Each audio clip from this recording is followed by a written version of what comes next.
How to add or remove control nearby devices to accessibility shortcuts on the iPhone 16 series. First, let's return back to the home screen by swiping up at the bottom of the screen. Now from the home screen, we tap on Settings.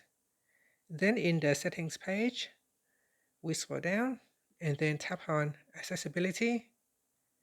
After that, we scroll down to the bottom and then tap on Accessibility Shortcut. Next in here, tap on Control Nearby Devices. Tap on the menu item to select or deselect it. Once it is selected, it will be available in your Accessibility Shortcuts menu. So in here, you can see I have Control Nearby Devices. So here, if I deselect it, and then if I triple click on the side button, this will open up Accessibility Shortcuts menu. And from here, you can see Control Nearby Devices is not available in the menu. And that's it. After, you can swipe up to return back to the home screen.